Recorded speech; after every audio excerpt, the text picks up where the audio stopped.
what you knew you could not fail. I'm so excited. I am so excited. I'm Dr. Pat, everybody. I'm so excited to do this, Benny. Benny, I'm so excited to do this show. Well, that's good. Right, we want that. Look at this lineup, right? I spent the last hour talking to Kate about goddesses that most people don't know. Now, get ready for this. This is going to be like the funnest thing. So I read the books, I get ready. And then something happens in my behavior. Like, read the book, got the book, looked it over the weekend, read the book, excited to talk to Heather Greene, right? Freelance writer, journalist, editor, right? Just, this is the funnest thing. I can't believe it. But this is how this works, right? So I'm watching it. What movie do you think, like, I have a little movie time. We worked yesterday all day.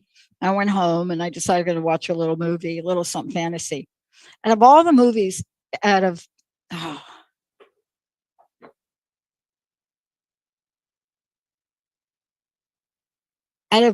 all the movies that I have, I'm just like, this is like going crazy with my speaker thing. I'm going to have to go to break.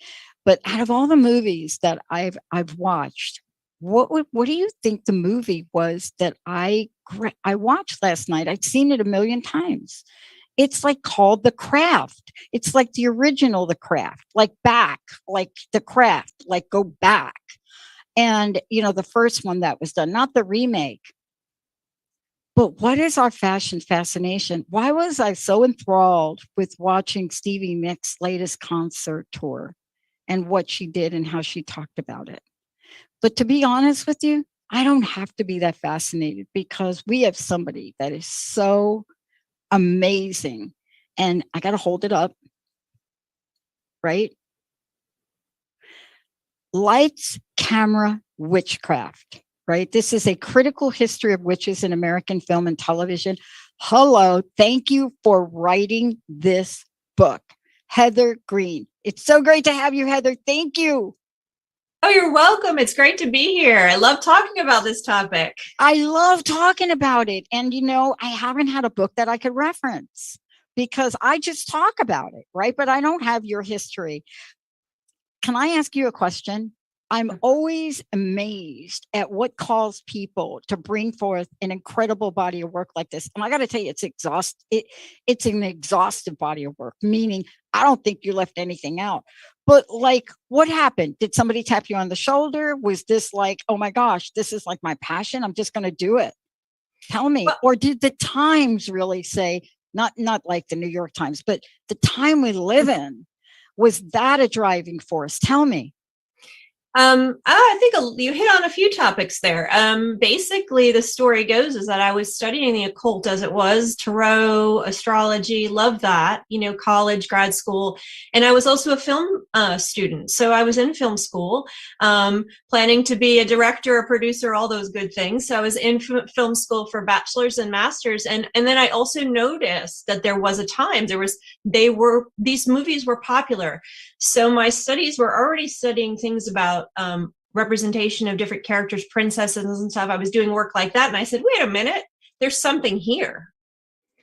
So the two interests merge. So it's also a passion, as you pointed out. Yeah. I love this. Magic is creating what you dream. Don't ever stop dreaming. I love that. Like opening the book, like you had me right there. And, yet at some point, magic became a dirty word in history, right? It's time to bring the magic back, isn't it? Absolutely. And it's happening all over. You can see it. There's been other periods of time where in our history where magic and folk magic and spirituality have become really important. And it's usually during times of, struggle or change, like 1900s, spiritualism was really big. 60s, we saw a growth of new magic, progressive religions then too, and now we're seeing it again.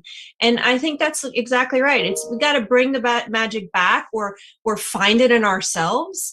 And that's really key. I think that last part is key, is kind of finding it in yourself, because everybody has a little magic in them, don't they?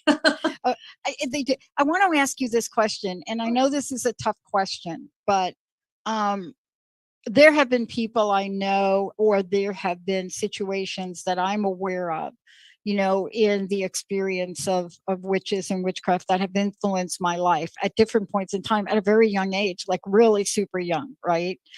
And I'm just wondering, for you, what was the influence for you? Was it something that showed up in your life's journey, or is it the overall fascination? Because you did a just absolutely phenomenal job in this book. I think it showed up in my life. I think, I grew up secular. I'm not really ashamed to talk about any of this, although people are very private about their experiences.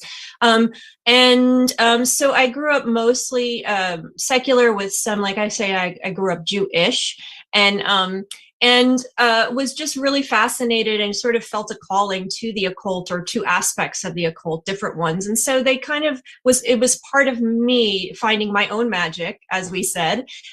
So yeah, it was that as well. So it's a combination. So this was my passion for media and film, particularly, especially old movies. I love old movies. And as well as my interest in the occult and the blending of the two, which makes the book that much different, because I can see that stuff. I can see what people are really practicing as it's found in film. Whereas if you have never practiced or don't know, aren't very familiar with the occult as an insider, you would not necessarily see those things.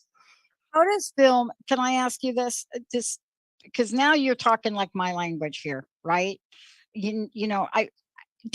How do you believe film, and I don't mean just film of today, but film overall, what is your experience with how film, right, Hollywood, television, whatever you want to call it, whatever that is, whatever that format is, how well do you think they have done with the topic?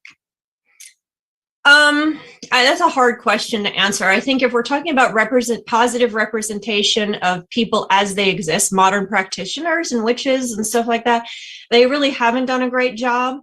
And there are very few films that portray witches the way they are in modern culture. There's a few more, they're getting better. And I just did a talk about that recently. But really, if films were, and I always say this, I remind people, if films were actually going to portray witches the way they actually are in daily life in America in 2022, the film would be most likely very boring, because it isn't it isn't as interesting as Hollywood makes witches out to be. But at the same time, we do love all those empowered witches that Hollywood has offered us too. I mean, we don't want to get rid of the Wicked Witch of the West. She's bad, but she's fabulous. So so there's a double edge right there. No kidding. I mean, and let's talk about a little bit. And I just want to go to that, since you mentioned that. What was the impact, in your opinion, because you address it in the book, but I want to hear people hear your words. What do you think the impact was of The Wizard of Oz? The Wizard of Oz is hands down the most influential witch film, or in terms of representation of witchcraft and witches, that there are. The impact that the book, which originally was a book or a series of books, had on Hollywood, and then for it to become what it has become, it's a triumphant film, specifically The Wicked Witch of the West above all.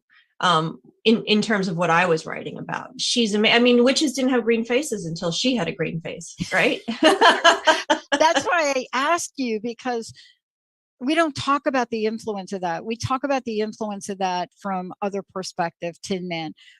But the influence of the introduction of witches and the iconic value of the way they were introduced, I found fascinating. I found it fascinating as a kid. I couldn't wait to get the green paint out. I mean, honestly, it took my mom a week to get my face clean, right? Because what did I grab? I don't know what I grabbed. I grabbed something that was not easily, right? It was green, and I just got it. And I think it was paint. And so it was fascinating. Of course, things like that got me sent to therapy. So I just want to say that outright for a moment. All right. Like they look at you like, out of everything you could have been, you're her, really? But we relate to these archetypes, don't we? We do. And that's what I talk about that throughout the book, is that Yes, we have these negative, what we might call negative representations of witches, and how they were very oppressive in many ways, and especially when we're talking about women's power and women's roles throughout, and I demonstrate that. But we love them too, and we derive a lot of power. Why was the Wicked Witch more prominent than Glenda, the Good Witch? Why? And you see that throughout. It's like you see these powerful witchcraft archetypes, the crone and the vamp witch, and I mention all of them, and we just, even if they are the evil character, we know they're morally bad, we still derive some kind of empowerment from watching them. We just love the Wicked Witch of the West. We love the Wicked Witch of the West. You watch that scene at the end, and I'm going to jump on to something else, but it's all tied together. In the end, I think we've shifted, and I want you to comment on this. At least I've shifted. In the beginning, we maybe have wanted the witches to go away. Now, I am like, are they going to renew Discovery of Witches on television, the television series? Right? You right? Are they going to do Witches of Eastwick too? Is Stevie Nicks going to live forever? And did Stevie Nicks actually make American Horror Story, the Coven series? So you see, there's a new relationship. Can you describe what you think that is for us?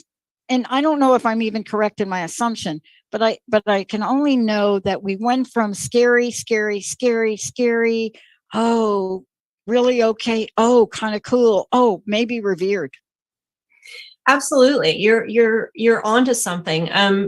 Back when I started the book, or as the book begins, witches were generally in American culture thought of as fantasy. There was some legacy of them being evil as well. And when they were used, they were sort of back and forth between either something not to be, something evil, something not to be. And you see that in horror movies later. But now, since the 90s, since The Craft, which you already mentioned, we've had a shift. We definitely have a social shift in our relationship with it, and our culture's working out what witchcraft is. It can be good and bad, which we're really starting to see more and more of. It's diverse in practice. It's not just a single ceremonial thing that you might have seen in a 70s movie. It's now there's folk magics. There's magic practiced by lots of different people. And so we're seeing also a younger generations now getting involved with the occult in real life, that are also once again deriving power and empowerment from these witch movies. So yeah, we want her around. We want to find that connection to our magic, and through these characters like you're talking about, Discovery of Witches and the New Craft, and on and on. Well, let me ask you this question. I want to jump to this, and Benny, let's skip the break for a minute, because it's just so much to really, Heather, there's so much to really talk with you and just hear your words. I mean, the book speaks for itself, but getting your perspective on things is so really important. What would you say?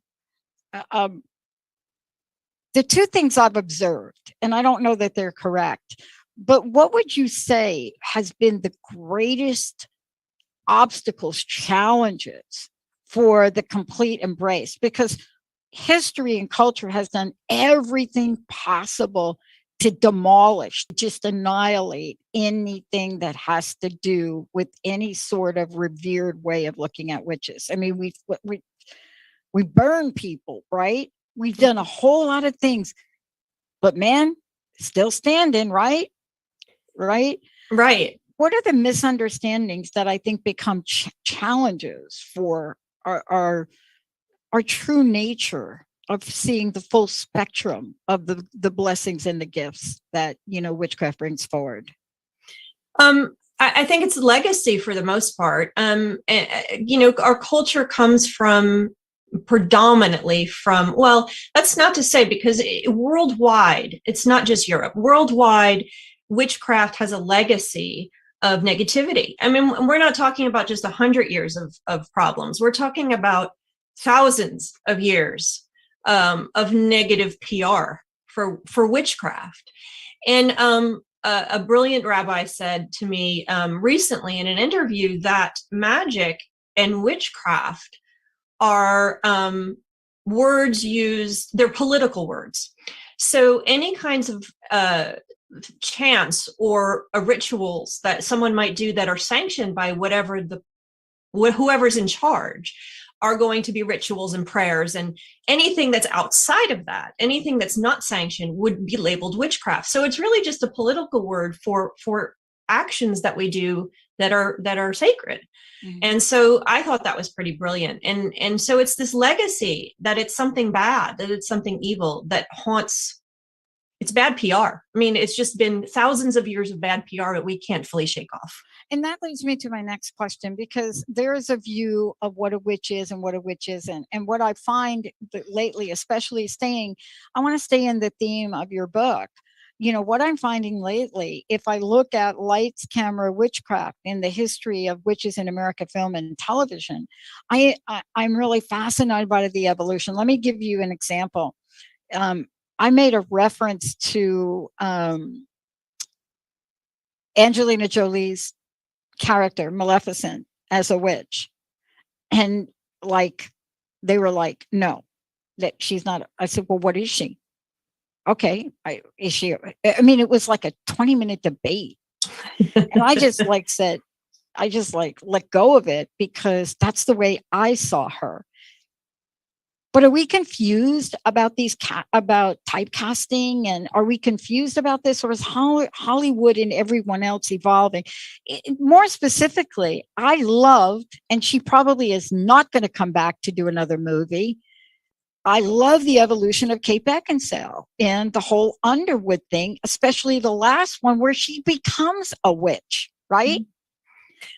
So where is the evolution of this going? And is Hollywood tapping into the people, or vice versa? You see what I'm asking? Right. And it's both, actually. Okay. For example, Disney, the Disney example, is she a witch or not? She's technically a bad fairy. That's how she was written, right? Right. However, if you look at the cartoon and you look at Disney's the way Disney defines their evil witch, she's right alongside. It was no accident. She's supposed to be that figure, even if she's not exactly defined by the fairy tale as that. And then later in the more recent movies, she's still called a bad fairy. That's the concept. But they are absolutely using the archetype of the witch to define her, because any evil, she's an evil magical figure and a woman. So they're using an archetype to create this, to define the bad fairy. It didn't have to be that way. But yeah, she fits the bill. I didn't even think about it as the bad fairy, but now that you mentioned that, I could see it. And yeah, I'm not changing my mind about the vampire. I'm not. Selena is, in my opinion, Selena has become a witch. That's all I want to say. She's like a vampire witch thing. Mm-hmm. But what are some of the films that have influenced you most? Well, I always say The Wizard of Oz is definitely my favorite film. And I think I talk about that right at the beginning of the book. You do. Mainly because just the Wicked Witch character and the whole story. And I love musicals, so we have to add that reason. The Craft was a big one you mentioned, of course, for so many people in the 90s. That was a pivotal magical film. Oh my God. I think Bewitched is another important one. I don't know that it personally was influential to me, but I remember watching it and really loving just the thought of thinking, I could wiggle my nose and make something happen. There's all these pieces, but it's hard to say. Thinking back, I think there's, you ask a film historian what their favorite film is, and it's impossible to answer. I can name probably 10 if you give me a few minutes. Well, but I love what's interesting is, and let's talk about the difference between male and female characters, especially because, we have to look at, the latest sort of kind of male role when you look at The Witcher, right? For example, you take a look at that. Now, a lot of people are like, oh, okay, no, he's not a witch. Honestly, the conversations are really interesting about it. Well, he's not really a witch. He's like a warlock, but no, he's not. But see, we're talking about this now. Right. We're talking about this, aren't we? Yeah. And, it's interesting because I don't talk a lot about male witches because there are so few and far between. Yeah. I mean, it was almost like a joke prior to 1960s, 1970s, a male witch, and there are a few. Bell Book and Candle, and I Married a Witch both have male relatives that are witches. Bewitched had a male witch in it, but they're joke characters because a witch is a girl. That's just the way Hollywood built itself. That's the way really Western culture built itself. But and then you get the wizards and the warlocks and all these other ceremonial magicians, and I go through those in the book, the different ones, and there's always outliers. Like you keep talking about, is the person a witch or not? There's always going to be outliers. I mean, we could argue this about Carrie, 1976 movie. Was she a witch? You mentioned her in here. Yeah. I do mention her because it's largely considered a witch film. Is she a witch though? She only called a witch once. We could have, there are always outliers to the art, but that fit the archetype just enough. That's what I love about the conversation, because for somebody like me that grew up in a very open, it's really interesting when I think about growing up in a very Catholic family and yet having a mom that was so open to having conversations about fantasy and things like that, right? And that really carried forward for me. I didn't really understand the persecution of witches until I got older. Right. It just, became more interesting for me. But yet I can't remember a time when there has been more in our pop culture about witches than there is now. And I mean across the board. Television series, whether it's, a regular series, a drama series, or something like that. Why do you think that is? Or do you not agree with that? No, I do agree. I think that we've had, and I talk about this in the book. There's been 3 waves that are like this. We had one and this is important to your question. Yeah. In the late 60s and into the 70s, about 10 years worth, and then about 20 years later, we saw this in the 80s, and they were different. The reasons why were different. And in the 80s, particular to your question, most of the reason why was because of the Satanic Panic. They were very negative. Representations of witchcraft because of that Satanic Panic. But starting around 2013 or so, we start to see that third wave. Another 20 years go by and we start to see another wave of this. So the question, of course, I have to ask, and I speculate in the book, why? Yeah. And the reason why in this case is because of our culture, our society has been become destabilized. We're seeing a lot of movements now. We're seeing a lot of cultural movements, a lot of progressive movements, challenging boundaries, challenging our stories. And I see a lot of this is I think what you're getting to here, and a lot of what you said is we're getting to a point where we are looking back at our histories and our story and saying, wait a minute, maybe what we were taught was wrong. Let's look at this again. Let's look at the witch from a new perspective, because maybe she was right and everybody else was wrong. So we're seeing a lot of that with not just witch movies. We see that across the board with backstories of villains and superheroes and stuff like that.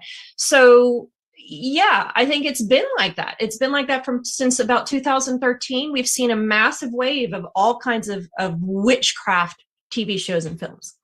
I want to ask you about this before we go to break. I'm going to ask you the question. We can talk about it when we come back. In the world of pop culture, right? And I'm just going to call it that for lack of a better phrase. Let's call it whatever you want to call it. I was asked the other day, Pat, you've talked about Stevie Nicks like 10 times in the past month. I said, well, I watched her docuseries, and to be honest with you, her journey and how she is known in the world is just fascinating to me. She is a great musician. There's no question about it. I mean, her special on television were some of the songs that never made it to the album, and she's going on tour. But she dresses and looks and was called in to play a key role in the Coven, in American Horror Story Coven. And here we are Is she or isn't she? When we come back, Stevie Nicks is who I'm referring to. Is she or isn't she? Let's take a short break, everybody. When we come back, Heather, how do we get a copy of the book and how do we find out more about you? The book is available at all major resellers online and locally, and also at the publisher llewellyn.com. And you can find me at my website, heathergreene.net. I got to tell you, thank you so much for putting images and pictures in the book. Thank you so much for putting some of the charts that you put in the book about film. I mean, I love the way you did this. It's so interesting and yet at the same time informative. And it really gives us a view of sort of an evolution of things, right?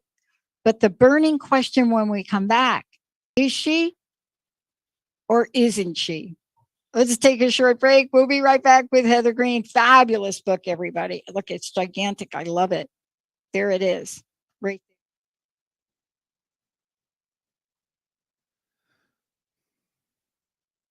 All clear.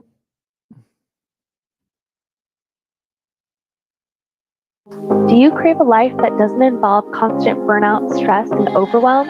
This is what Sacred Attunement is all about. Asher Countryman is your stress management wellness coach and the creator of Unlock Your Personal Power. Are you ready to engage in a vibrant, happy, healthy lifestyle?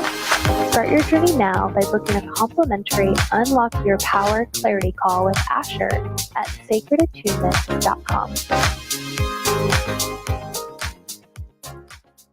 Are you looking to gain wisdom and commit to discovering your best self? What does success mean to you? With authenticity, integrity, and compassion, Mita Johnson helps guide you in working toward your unique vision of success. Mita is a spirit-based intuition lead and success coach. Work with Mita to uncover your unique life purpose. Schedule a free discovery call with Mita at personalwisdomcoachingnow.com.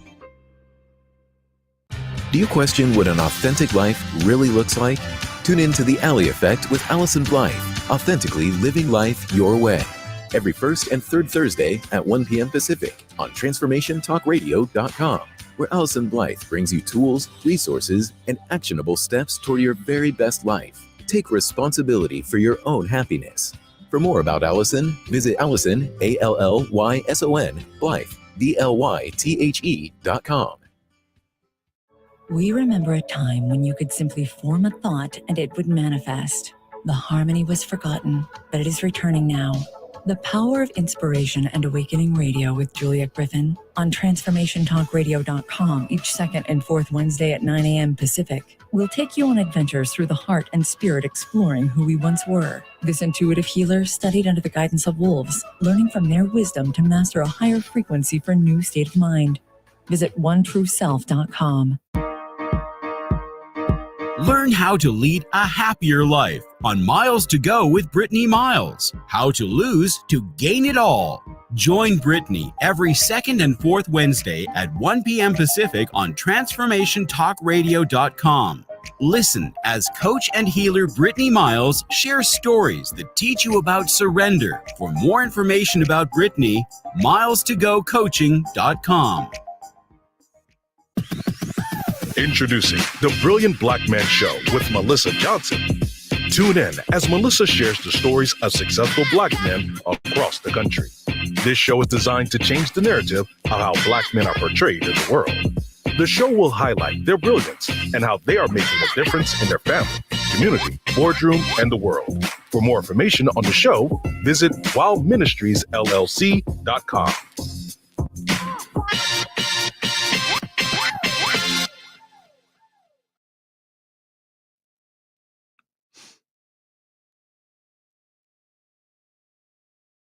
Ready to come back? All right, stand by.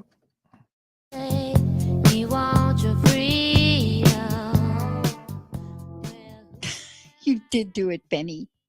Thank you so much. Welcome back, everybody. Dr. Pacho, I am so thrilled.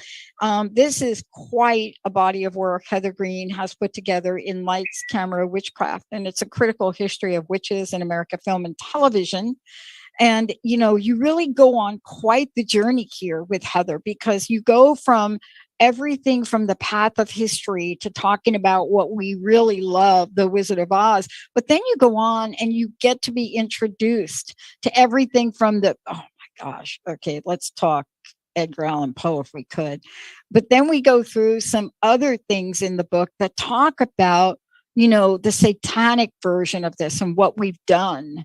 But when we come to the end of it and you've gone through the book, you're going to want to go back, because one of the things that is in fascination for so many is what happens and what our teen population looks at. And teens have really, in my opinion, been at the forefront of this. And I don't mean like teens now, just whatever the teen generation was, they tapped into something that was so interesting and exploratory. Heather, thank you for putting this body of work together. I can't even imagine how long this took you to do. I don't even want to ask. Yeah, 3 or 4 years. Okay, let's clarify the confusion. I know I'm going to get emails. It'd be hard to convince me that Stevie Nicks is something other than a witch. But yet, she may not fit the characterizations, right? But certainly she's been iconic for it. She has been. She's been very popular with the modern witchcraft community. I think she evokes a spirit and a demeanor that feels very much aligned with a lot of the witchcraft community. Some of her music, some of her lyrics. Is she a witch? She's the only one that can tell us that question, and I say that and I stick to it, because I believe that a person's a witch if they say they're a witch. So I'm not going to answer for her. No, exactly. And you know, I love the fascination and the fantasy of that, and so do the public, because we are talking about a book that's called Lights, Camera, Witchcraft. And when you think about that, it would be hard to not. I thought for sure she'd have a cameo in a couple of the other television series, like Discovery of Witches or so forth. But let's talk about the evolution of this for a minute. I made a statement. I just wonder if my statement's true in your eyes. I made a statement that it seems like the teenage population, and not just now, but just whatever the teenage population, I'll go back 100 years if you want. But there's something about that population of young women that evolve, that are looking for this. Am I close to that? Absolutely. You're dead on. And in fact, that was one of the leading reasons we've had waves, or parts of the waves of witchcraft movies when they've been popular. And each one ends essentially with a bunch of teen related material, whether it was the 70s and it was teen horror, if you think Carrie, or Satan's School for Girls. They're all geared, those are horror movies, but they're geared at teens or about teens. And really the reason witches went into, finally emerged in horror in American film, was because of the young generation, the 1960s cultural revolution, the young people who were pushing boundaries. That's how witches entered into horror film in American film and television, and that's a story that I get into in the book. But then again, think about 1996, getting back to the craft, that the witchcraft movies of the late 90s, starting around 1996 on, were part of what's now called the girl power movement or third wave feminism, very much so aligned with that. Girls could be anything, and we're specifically talking about young girls. Think Sabrina, Charmed, Buffy the Vampire Slayer, all of these kind of films. This was all geared, and that actually launched a long decade of witch-related films and also supernatural films that were geared towards teen audiences. And that's like what, 10? It's usually like a preteen 10 to about 20. So it's more than just what we think of teen. But, can we talk about Buffy for a minute? Sure. Buffy the Vampire Slayer, because I mentioned earlier this interesting evolution of Kate Beckinsale from Selena, everybody, right? Never going to make another movie. She comes back, she makes another movie. She comes back, she makes Awakening. And in Awakening, She literally gets transformed. I mean, everything about her hair, everything. She's still a vampire, though. It was one of the best, if I can believe, of the integration of those energies, right? The way it was handled in that particular film, right? Not just by her, but by other women in the film. And her evolution was so contemporary. And the reason I'm asking you about it is because I think now we're asking for more, right? The witch of 50 years ago, that was something. And I will tell you that if you go back and you look at the original Scarlet Witch comic books, I think I even have one, but if you go back and you look at the portrayal of her, it's so fascinating how current back then she looks to what we want today. Does that even make sense, what I just said right there? Yeah, I love looking at the evolution of a particular character, like you're talking about, and either within a film itself, but more important, how she's been portrayed from different periods of time. And one of the ones I like to look at is Sabrina. If you look at the original, talking comic books, you look at her original comic book version, where she is more of a mischievous Marilyn Monroe figure. Very sexualized, very kind of trickster nature. And then she goes into CBS Sunday morning cartoons and she's then Girl Next Door. Looks similar, but obviously she's a lot friendlier, doesn't do the trickster stuff. And then of course we see her in the 90s in the girl power movement. She's one of the most popular witch television shows of all time, Sabrina the Teenage Witch from the 1990s, and she's the girl next door now. Yeah. Totally just the regular teenager you would find in your neighborhood, down the street at your high school. And then, of course, the most recent one is very current, where she's pushing boundaries. They're changing the meaning of witchcraft, and that's what you keep to. We're looking for more. Well, wait a minute, give us more, like you're talking about. And here's this, she's now a feminist. She's a revolutionary. They're challenging our understanding of religion, of spirituality, of who's a witch, of magic, of everything. What's good and what's bad. Really push the boundaries with the most recent Sabrina, which you would never have expected in the old comic book Sabrina. The evolutions happen, and we are asking for more. We want better definitions and more in-depth look at what this means. When you think about this, I'm going to ask you to step out on the ledge for a little bit with me. If we are looking at evolution, right, and what our populations, and I don't mean just in the United States, across the board. I mean, there are some cultures that are not part of the United States that are way more open and receptive, to what you and I are talking about. I think in some cases where some of them are a little bit ahead and some of them may never catch up, right? But the question that I want to ask you is, where do you see film going?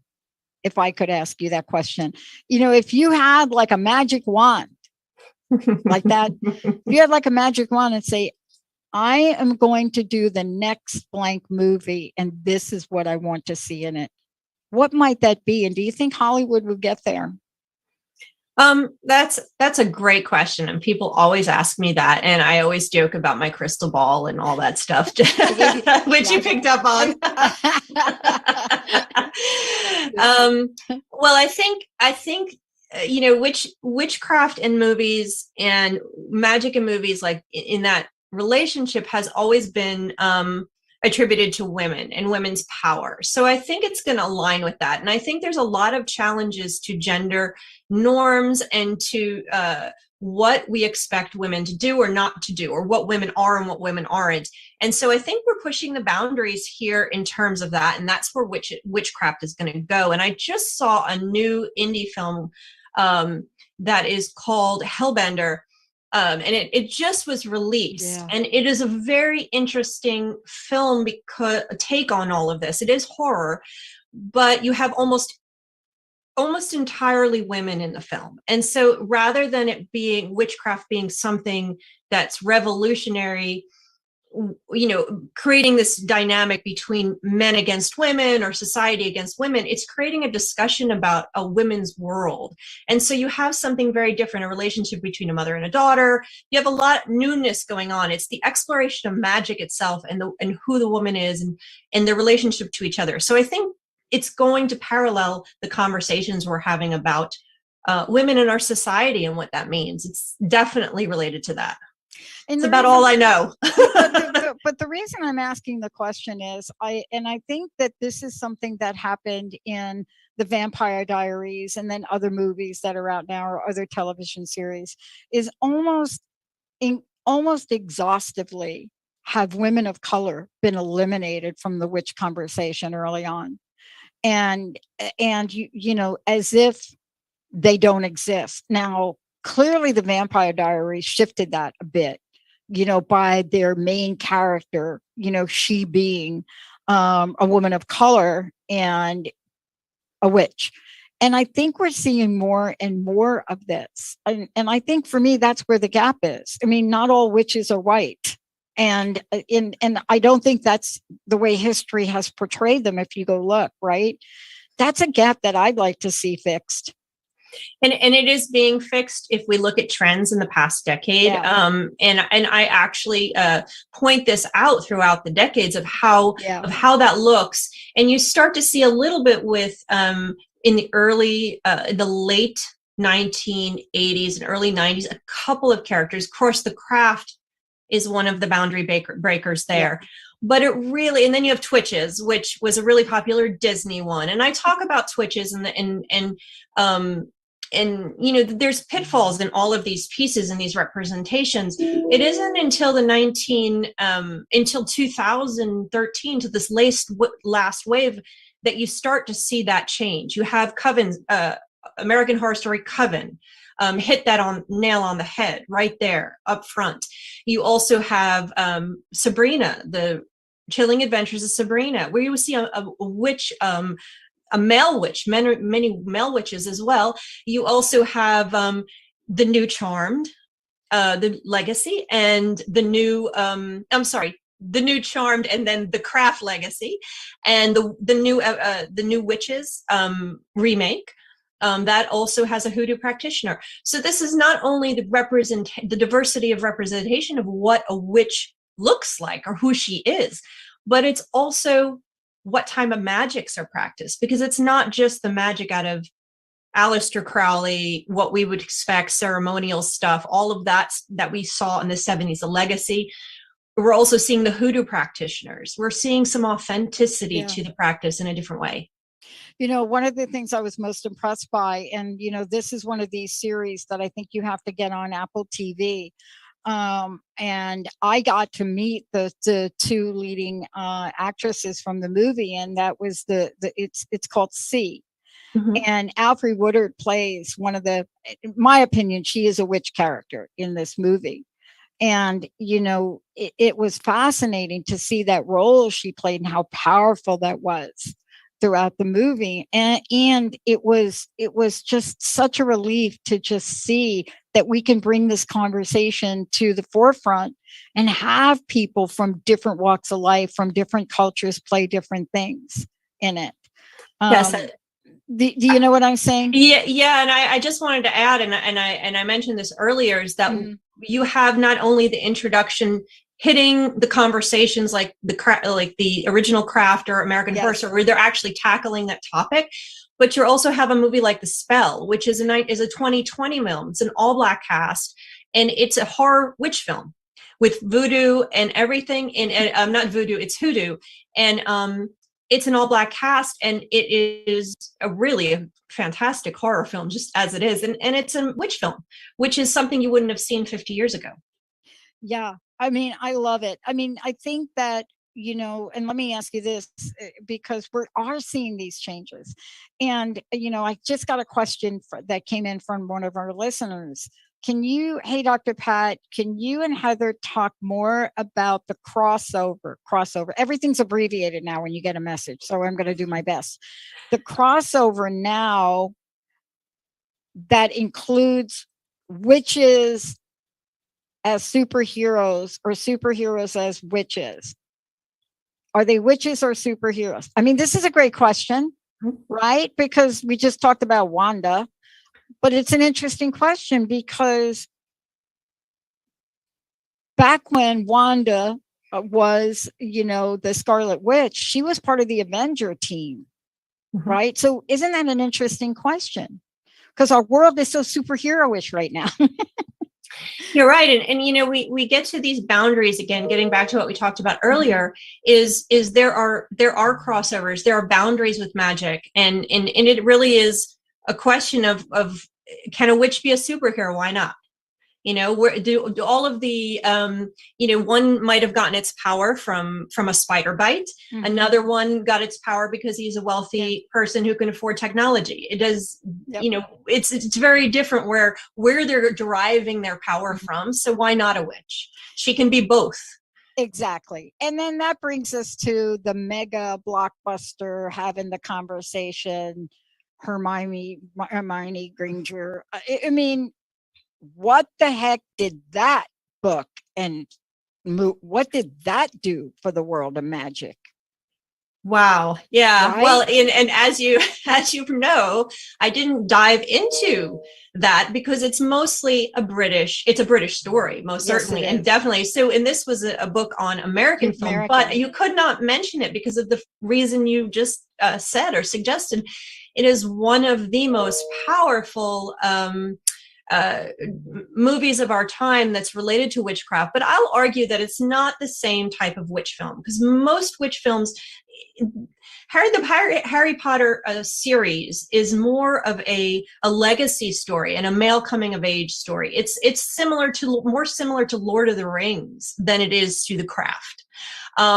However, its imaginary world just it lit up everyone's imaginations about a world that we could have anything or that we could live like this, and was an amazing cultural phenomenon in many ways. Yep. Now, let me just go back to America and let's kind of wrap it up on this one. I would be remiss if I did not mention America Horror Story Coven one more time. And the reason is there are many people that do not watch American Horror Story for a lot of reasons, but that the one they did about Coven, a lot of people watched it in fascination. What is your take on it? I know it's in your book. I mean, you talk about it a little bit, fantasy to horror. I think you call it teen witchcraft, but every episode held your attention. Was fascinating to me to watch. Yeah, I think what's interesting about the American Horror Story shows, just generally speaking, is that they were able to capture horror in a way that television hadn't before. It really made you feel like you were watching a horror movie, and that's why it was so gripping.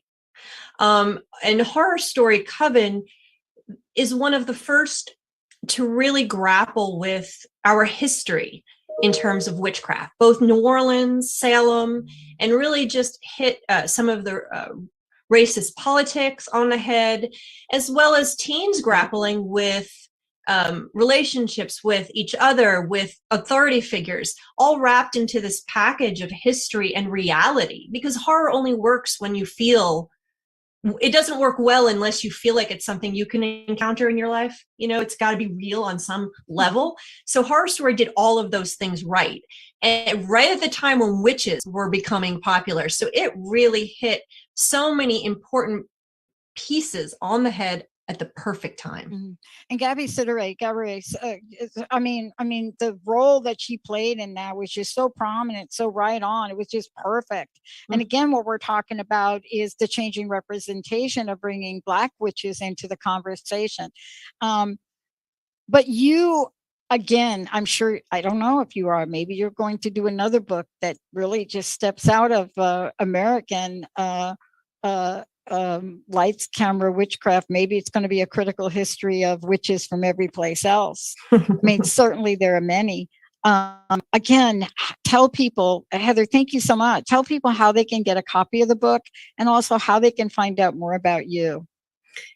You can get a copy of the book at any of the major resellers online, local stores, from my publisher, llewellyn.com, of course. And also, you can find me at my website is heathergreene.net. And also, I'm on Twitter a lot, so you can find me on Twitter also, Miraselina01.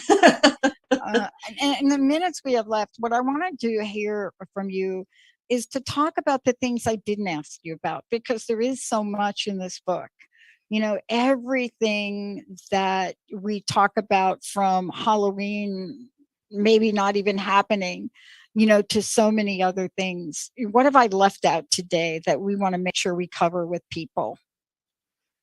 Well, I think that I think witchcraft, which shows up in this book, one of the defining features is how integrated and how part of our lives, how integrated into our culture and our lives. Whether you practice or don't like it or whatever, it sparks the imagination. It reflects things we're doing. And really the story in my book is the story, what I like to say is the story of the American woman. It's a social history that kind of looks at our politics and everything that's going on over the last 120 years. And so it's something for everybody, and it's a ton of fun. And what I love to say to people is that when you're reading the book, it's not a dry history. Make sure you watch the movies along the way. Stop, watch a few movies, read a little more, watch the movie, because it's way more fun. And you know, our pop culture, especially films, really says a lot about us, as a society.